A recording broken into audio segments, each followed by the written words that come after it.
Bonjour les amis, je vais téléphoner à cette gendarmerie de Ribouillet.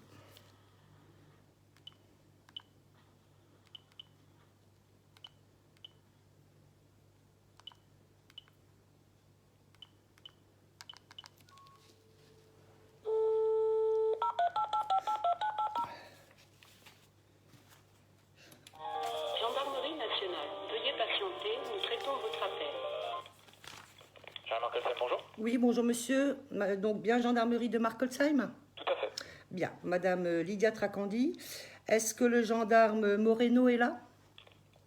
Actuellement, non, elle n'est pas là cet après-midi. D'accord. Elle sera là, normalement, je regarde demain. Mettez-moi en relation avec votre supérieur le plus haut gradé aujourd'hui. Là, actuellement, nos gradés, ils sont aussi en réunion. On va dire que je suis le gradé actuellement de la brigade et je suis que gendarme. D'accord, donc écoutez, j'ai pas bien... Je peux prendre un message. Oui, pas de souci. Écoutez, j'ai pas bien entendu votre nom, donc vous êtes... Le gendarme Nguyen. Il faut prononcer un peu mieux. Le gendarme Nguyen. Nguyen. Oui. Ok. Donc, Madame Lydia Tracandi, donc le gendarme Moreno m'a fait parvenir une convocation. Oui. Alors, nous allons rencontrer quelques soucis quand même. Hein. C'est-à-dire? Eh bien, écoutez, c'est déjà pas un original. Il n'y a pas de tampon bleu, pas de signature bleue. Vous n'avez pas mis le logo du ministère de l'Intérieur, il n'apparaît pas.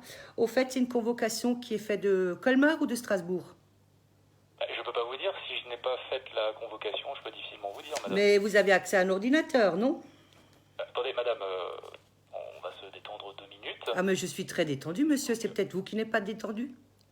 Oh, si, moi, ça va très Ah ben alors écoutez, c'est très bien. Et vous pouvez pas affirmer quelque chose sans que je vous le confirme? Je peux pas affirmer, je veux dire, d'un document que je ne connais pas. D'accord, ok, ça je veux bien l'entendre. Donc vous n'avez pas mis le logo du ministère, il n'y a pas d'en-tête, il n'y a pas de signature bleue, pas de tampon bleu, il n'y a pas le motif de la convocation. Donc vous dites, en fait, c'est un feuillet, en fait, c'est libre. C'est une convocation, on me convoque le 25 mai à 14h30. Et donc en faisant ça, le gendarme Moreno m'enlève le droit de me défendre. Elle ne m'indique pas si c'est une garde à vue, une audition libre. Elle ne me dit pas pourquoi. D'accord, mais en fait, sur la convocation, elle vous a été remise en main propre ou ça a été glissé dans votre boîte aux lettres? Non, glissé dans ma boîte aux lettres. D'accord, bon, c'est ce qu'on appelle une convocation informelle. C'est-à-dire, ça veut dire quoi? Une conformation informelle? En fait, c'est une convocation officielle, si on vient, on se présente à vous, on vous fait justement remplir un document avec un tampon, une convocation officielle avec le motif. Mais quel est l'intérêt d'une convocation informelle? Une convocation informelle, c'est notamment pour recevoir des informations. Donc si vous êtes, je pense, convoqué par ce type de document, c'est peut-être pour recueillir votre témoignage. Alors écoutez, monsieur le gendarme, alors écoutez, je vais redire votre nom. Nguyen, c'est bien ça? Excusez-moi si je le prononce mal. Hein. Bien.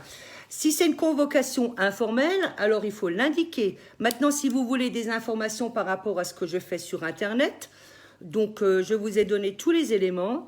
Et si vous décidez de faire une enquête, alors je vous précise quand même que j'ai aussi déposé plainte contre votre gendarmerie, étant donné qu'à l'époque, le fameux 11e pneu, je suis venue chez vous. Ensuite, j'ai d'ailleurs le dépôt de plainte, la procédure n'a pas été respectée. Celui qui était concerné, c'est-à-dire mon ex, Schmitt Pascal, écoutez, il n'est pas du tout inquiété, ce mec. Ensuite, j'en ai eu 15, des pneus lacérés, hein, personne n'a fait d'enquête. Mais bon, il y a plusieurs raisons à cela, étant donné que vous ne pouvez pas ignorer que nous avons une justice qui inverse tout. C'est-à-dire que la victime devient bourreau et le bourreau devient victime, entre autres, hein, et que on vous donne l'ordre de ne pas respecter les procédures de dépôt de plainte concernant tout ce qui concerne les affaires civiles. Dans le divorce, garde des enfants, partage judiciaire, on peut commettre tous les délits qu'on veut et personne n'est inquiété. Hein. Et si vous pouvez me préciser plutôt la raison de votre appel, que je puisse au moins communiquer au gendarme Moreno. Ah ben écoutez, on appelle ça un vice de procédure. Donc... Mais vous m'appelez par rapport à un dossier du gendarme Moreno. Oui, donc la manière dont elle m'a convoquée, étant donné qu'elle n'a respecté aucune procédure, on appelle cela... Ce que vous voulez, c'est que madame le gendarme Moreno se présente à vous. Non. Vice de procédure veut dire que vous ne pourrez plus me convoquer, ni pour ce que vous aviez l'intention de faire, ni pour tout ce qui s'est passé dans le passé. étant donné que vous n'indiquez pas la raison de la convocation. Alors, comme je vous dis, hein, la convocation informelle, c'est pas une question de vice de procédure, étant donné que voilà, si la convocation... Il n'y a pas marqué convocation informelle. Laissez-moi finir, s'il vous plaît, madame. Si vous ne répondez pas à cette convocation, vous n'allez pas être poursuivi, bien au contraire. Par contre, rien n'empêche ma collègue de venir vous voir, afin de vous remettre une convocation officielle. Non, non, non, c'est fini. Si vous avez une enquête à faire, faites-le. Je vous ai donné tous les éléments. Madame, s'il vous plaît, laissez-moi finir. Si, voilà, vous refusez de signer la convocation, vous en avez le droit, vous avez le droit de refuser la... On ne me demande pas de signer la convocation, je suis désolée, on me demande de venir. Non, mais je vous parle d'une convocation qu'on vous remet officiellement, qu'un collègue vient... Vous ne pouvez plus rien faire à partir de maintenant. Si vous estimez qu'on ne peut plus le faire, bah écoutez, très bien, je ne vais pas aller au-delà de ce que vous dites, étant donné que je ne connais pas le dossier. Après, si vous êtes convoqué par la suite, ou par la gendarmerie, ou par une instance supérieure, bon... Vous ne pourrez plus parce que, en faisant ce document... Ça ne sert à rien d'arguer avec moi, je ne connais pas le dossier. Bien, bah écoutez, c'est bien, donc on va rester là. De toute façon, sachez que vous passez en direct sur Facebook. Hein. Oui, bah, si vous voulez, ça ne me dérange pas. C'est juste vous dire, voilà, que si ma collègue se présente avec vous une convocation officielle, vous avez la possibilité de refuser de signer, mais ça n'empêche que, voilà, ça sera une convocation officielle et ça sera acté dans un procès verbal. Écoutez, ça c'est maintenant une invention de votre part parce que vous n'arrivez pas à m'avoir, c'est tout. Mais c'est pas possible et je vais l'expliquer aux internautes pourquoi. Bah, si vous voulez. Oui, donc nul n'est censé ignorer la loi, sauf si c'est un mythe ou une légende. Hein. Bah, écoutez, Bien, moi, et de toute façon, vous êtes déjà en récidive par rapport au dépôt de plainte que j'ai fait contre vous. Hein. Bah, écoutez, apparemment, vous avez fait un dépôt de plainte contre moi. Donc, Non, non, pas contre vous, je parle de la gendarmerie. Parce que vous voyez, cette convocation est déjà un délit, parce qu'elle n'a pas respecté la procédure de la convocation. Il n'y a pas l'entête du ministère, c'est pas bleu, blanc, rouge, il n'y a pas de tampon bleu, pas de signature bleue. Donc cette gendarme Moreno est déjà dans un délit. Madame, comme je vous dis, je ne vais pas aller à votre rencontre. Oui. Si vous estimez être dans votre bon droit, je ne vais pas vous dire que ce n'est pas le cas. Donc et je souhaiterais quand même que vous écoutiez. Donc cette gendarme moi, Moreno... je vous écoute, mais moi aussi, il va falloir m'écouter. Là, vous vous répétez. Je vous dis, je ne vais pas aller à votre rencontre. Si vous estimez que vous êtes dans votre bon droit, eh bien, c'est que vous êtes dans votre bon droit. Après, bah, s'il y a d'autres actes juridiques par la suite, libre à vous après d'y répondre ou pas. Voilà. On est dans un état de droit, c'est libre. Ah, on est dans un état de droit? Vous plaisantez, j'espère. Ah bah écoutez, si vous estimez qu'on n'est pas dans un état de droit, pareil, hein, je ne vais pas vous dire le contraire. Et ça, c'est ce que vous... Alors, une dernière chose, et on en restera là, monsieur le gendarme. À partir du moment où elle inverse mon nom et mon prénom, c'est une marque de fabrique de la franc-maçonnerie. D'accord, si vous le dites. Oui, bien sûr. Oui. J'ai eu affaire au franc-mac de Colmar, je ne vous dis pas. Hein. Peut-être que je la rappellerai. Dites-moi quand elle est là. Alors, je regarde. 18. Elle sera là à partir de samedi 22 mai. Samedi 22 mai. Ok, donc si j'y pense, je la rappellerai. Moi, ce qui m'intéresse, c'est juste savoir si c'est les francs-macs de Colmar qui continuent à m'embêter ou si ça vient de Strasbourg. Vous dépendez de quel instance juridique, vous? C'est-à-dire instance juridique. Vous dépendez de Colmar? Du procureur de la République? Oui, du tribunal judiciaire de Colmar, oui. Donc ça vient de Colmar, c'est bon, j'ai pas besoin de l'appeler. Merci beaucoup. De rien. Belle journée à vous. Au revoir. Au revoir.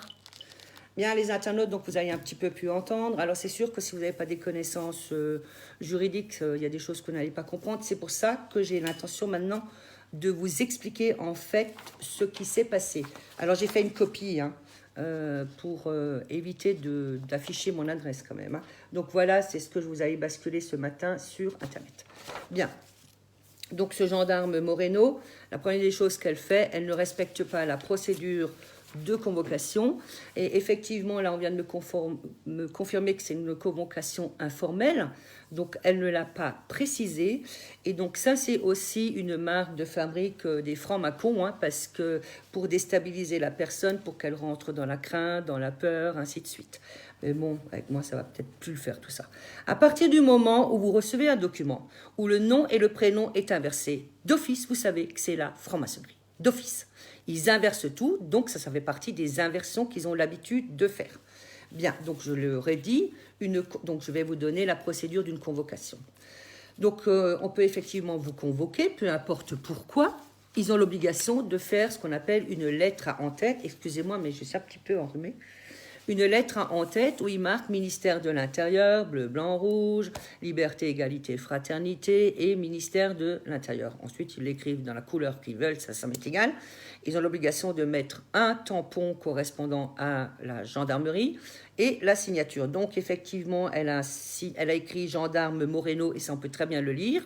Donc, elle a mis une griffe de chat, tout ça me va. Mais, c'est pas en bleu. Ensuite, elle ne me dit pas pourquoi je suis convoquée. Elle m'enlève donc le droit de me défendre. Elle me dit pas si c'est une audition libre ou une garde à vue ou une convocation informelle. Ils avaient à le préciser. Et donc, à partir de là, attendez.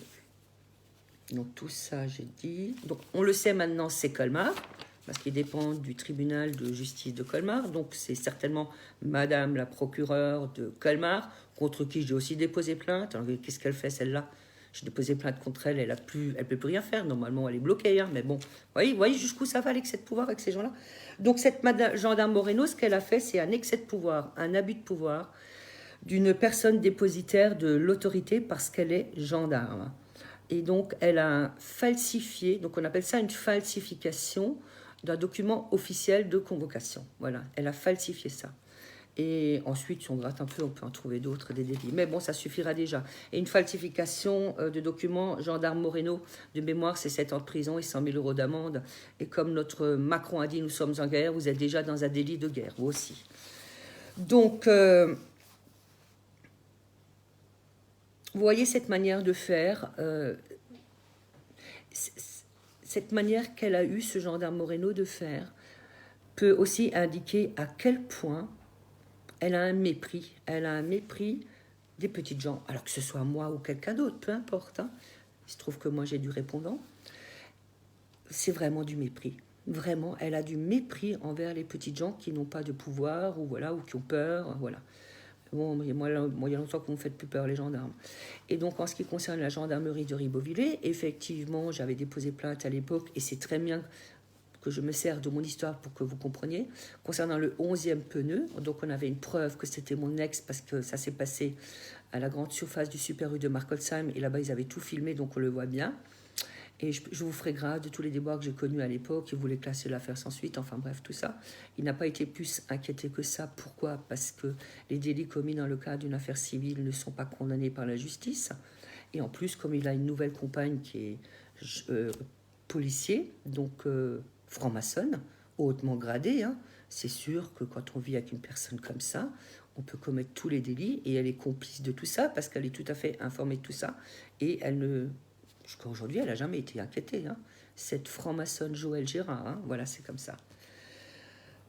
Donc, à partir du moment où il y a eu donc, ce vice de procédure concernant cette convocation de la gendarmerie de Markolsheim, malgré qu'il m'informe que c'est une convocation informelle, mais je ne les crois pas, parce que ça, c'est des menteurs, ils mentent comme ils respirent, ceux-là. Je me suis assez fait avoir pendant 18 ans avec les gendarmes de Ribeauvillé, de Markolsheim, de Jetsheim, d'Ensisheim et de Célestat.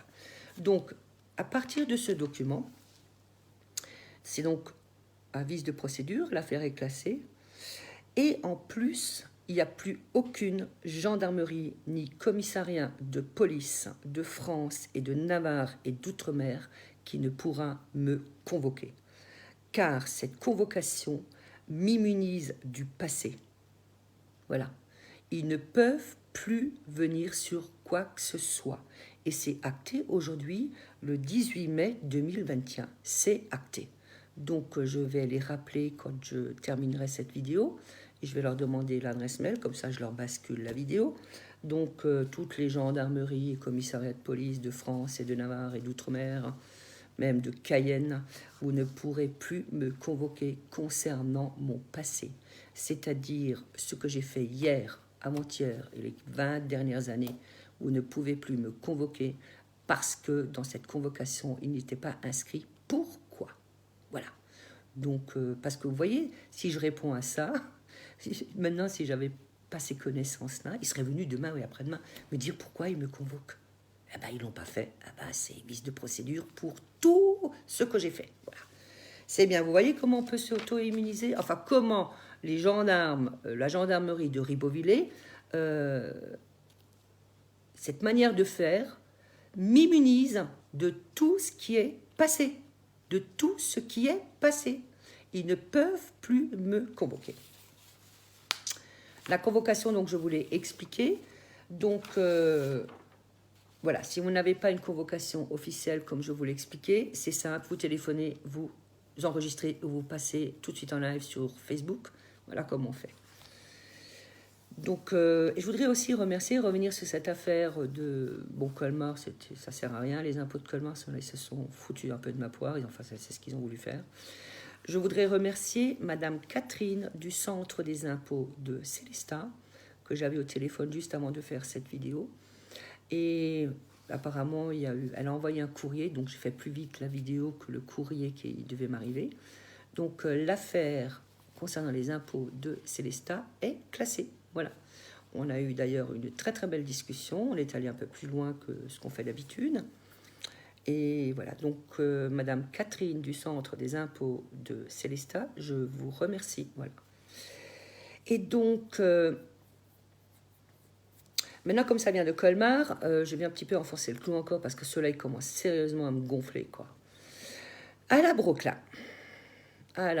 auxiliaire de justice inscrit au barreau de Colmar, à qui je dois toutes ses connaissances et qui m'a vraiment mené en barque. Hein. Donc c'est lui qui m'escroque entre autres de mes biens propres parce que c'est lui qui conteste. Je me demande d'ailleurs ce qu'il conteste cela. Bien, je suis allée hier faire quelques courses dans une grande surface et je voulais absolument chercher ce fameux livre L'Envers fait par Carl Zéro. Donc je l'ai trouvé et à côté, un peu plus loin, je vois une revue. Dites donc, les francs-maçons, vous faites des revues. Je crois que j'ai basculé quelques articles. Donc, les francs-maçons font une revue. Alors, je ne sais pas si c'est tous les mois, tous les 2 mois, tous les 3 mois. Enfin, bon, bref. Alors, j'ai lu un petit peu ce qu'ils écrivent là-dedans. C'était un peu rigolo quand même. Alain Broclin, il semblerait que la Grande Loge de France, d'ailleurs, je vais vérifier si vous faites partie de cette loge. Hein. J'ai déjà commencé par Colmar. Hein. Écrit noir sur blanc qu'ils ont l'intention de faire du ménage dans leur propre rang. Donc, je vais envoyer le dépôt de plainte que j'ai fait à la Grande Loge de France et je vais leur demander de vous virer. Mais d'abord, je vérifierai si vous faites partie de Colmar ou si Colmar, normalement, fait partie de la Grande Loge de France. Non, je crois que je vais m'adresser carrément à eux. Hein. Je vais leur dire de vous virer, vous et tous ceux que j'ai mis dans la liste. Voilà, ça c'est maintenant ma réponse, Alain Broclin. Maintenant, encore une chose, Colmar. Plus vous faites ce que vous faites dans le but de me déstabiliser ou peu importe pourquoi, vous savez aussi bien que moi que j'ai suffisamment de petites histoires très cocasses sous le coude. Je n'ai pas du tout envie d'en parler. Je rentre dans les grandes lignes. Colmar, le centre d'Alsace, vous êtes une ville de petits bourges. Vraiment, vous êtes connu pour être une ville très très bourgeoise. Lâchez-moi le coude. J'ai fait un dépôt de plainte. Ce dépôt de plainte a été acté, il y en a pour 10 ans. Donc, si vous pensez que ça ne va pas se retourner, que le peuple ne va pas gagner, bah, écoutez, vous êtes tranquille, non ? Votre agitation pourrait aussi devenir une preuve que vous commencez à sentir que ça va basculer. Et il est évident qu'une fille comme moi, avec toutes les connaissances que j'ai et tout ce que j'ai fait, il est sûr que je suis la fille à abattre. Bien, donc je vous remercie, vous tous. J'ai encore pu vous donner des informations. Je ne pensais pas du tout en faire, hein, je vous l'avais dit lors de ma dernière vidéo. Mais bon, voilà, je me suis dit, l'avenir me dira. Donc l'avenir fait qu'on m'envoie cette convocation. Donc la gendarmerie de Markolsheim. Plus aucune gendarmerie ni plus aucun commissariat de police ne pourra me convoquer, étant donné que vous n'avez pas indiqué le pourquoi. Vous m'avez enlevé le droit de me défendre. Vous m'avez même pas indiqué si je pouvais être représenté par un avocat ou pas. Pas besoin d'un avocat, mais bon, peu importe, c'était le b.a.-ba à faire. L'intégralité de cette procédure n'est pas respectée. Donc, plus personne ne pourra me convoquer pour ce qui est du passé, c'est-à-dire ce que j'ai fait hier, avant-hier, et ainsi de suite. Bien, pour le moment, on verra. Donc, j'ai encore peut-être une idée. Je vais peut-être vous reparler des procédures parce qu'il y a encore des personnes qui m'appellent et qui ne comprennent pas. Voilà, donc j'en ai terminé pour aujourd'hui. Je vous souhaite une belle journée à vous tous. Et si vous êtes convoqué, écoutez ce que je dis. Voilà. Et vous faites comme moi, un direct sur Facebook. Voilà. Merci à vous tous. Je vois qu'il y a beaucoup de petits pouces et tout. Nathalie, Saint-Brilou, voilà. Et d'autres que je ne vois pas. Ce fut un plaisir. Quand j'ai reçu ça, je me suis dit, je vais m'amuser. Et c'est exactement ce que j'ai fait. Voilà. Belle journée et à bientôt.